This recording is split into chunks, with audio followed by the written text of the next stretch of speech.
All right, today the U.S. House is voting on amendments to the National Defense Authorization Act. It's the NDAA. This is an annual bill that funds the branches of our military. There's also policy elements that are put into this. Well, the Democrats have stuffed it chock full of radical policies, including a provision that would require women age 18 to 24 to register for the Selective Service, just as men are currently required to do. Now, we don't have a draft, haven't had a draft since Vietnam, but this is in preparation for. And I will tell you what, given all of the things that this administration is doing to our military, just like the Obama administration did, it's going to be harder and harder to get men and women to serve. And so I would not be surprised to see a draft come back.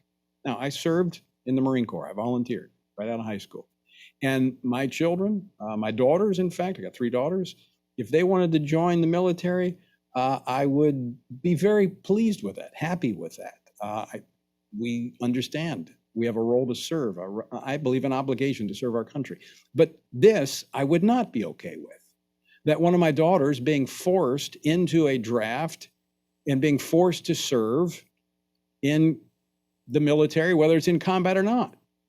Because not every person, especially girls, and I have nothing, I've served with women, I have nothing wrong, I have no problem with women who want to serve in our nation's military, but they should not be forced to. And I think that says a lot about a nation that would force its daughters to protect them.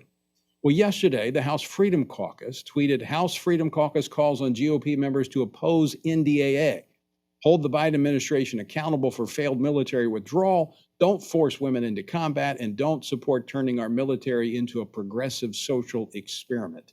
And I applaud them for that. And the one leading the charge on this is Congressman Chip Roy, who represents the 21st District of Texas. He serves on the House Judiciary Committee and the Veterans Affairs Committee. Chip, welcome back to the program. Great to be on, Tony. I hope you're doing well. I am. Let's talk about this. I understand that the amendments were all kind of sorted through today, and there is no amendment to the NDAA that's going to be considered by the House that would take this provision of forcing our daughters into the draft. Nothing is going to be considered on. Is that right? You're right, Tony. Inexplicably, the NDAA, of course, includes the provision you just described well. It would, for the first time in the history of our country, force conscription upon women and our wives, our daughters, our mothers, our sisters. And to do so, I, of course, oppose strongly. We offered amendments to strip that provision out. We offered amendments then to say we should abolish the draft, whatever it would take to try to end this foolish policy. The Democrats refused to even entertain those amendments, even though, by the way, there were 800 amendments offered and they had 400 amendments they accepted to go through on the floor of the House. They refused for us to be able to have a debate on the floor of the House on this issue. They want to sweep it under the rug.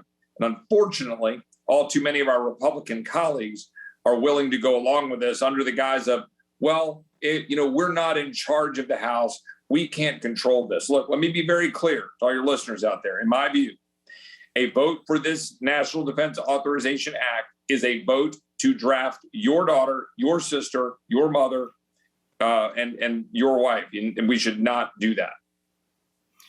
And having been around a long time and watched a lot of this, I know how this plays out. A lot of the Republicans, and I'm with you, I agree with you.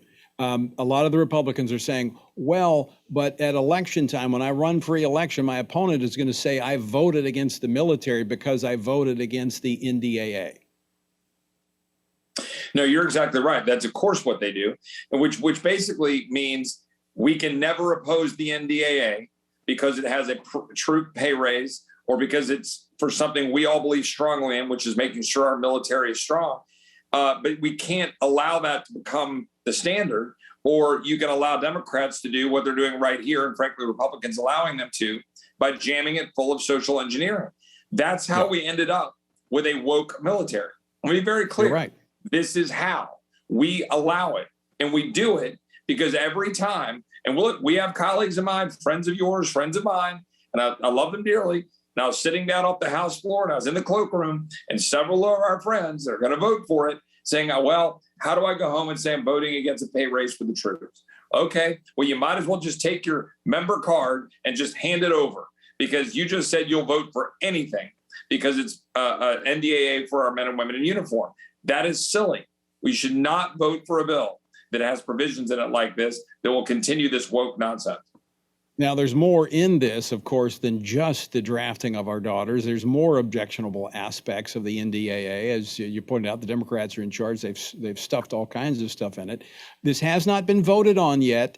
People can communicate with their members of Congress that they have concerns about how the military is being turned into this laboratory for social experimentation. What's the time frame here? How much time do people have to call their members of Congress? They need to call them right now. They need to call them tomorrow. We're probably voting on this tomorrow, certainly by Friday at the latest. But I think we might vote on it by tomorrow evening. And look, there is also a provision in here that has mandatory red flag provisions to take the guns away from our men and women in uniform. Gun Owners of America is scoring against this. We've already talked about Draft Our Daughter. We're throwing $25 billion at the Department of Defense right on the heels of the biggest failure in our military's leadership history in terms of abandoning, tucking tail and running, and leaving $85 billion of assets in the hands of the Taliban. And we have no accountability for either Milley or Austin. In what world should we be doing that and supporting this bill? I cannot imagine. And I'm trying to encourage my Republican colleagues to oppose it. All right. Congressman Chip Roy, always great to talk with you. Thank you for running point on this important issue. Well, thank you and Family Research Council for standing up in defense of our women and making sure that the American people know the truth. Thank you very much.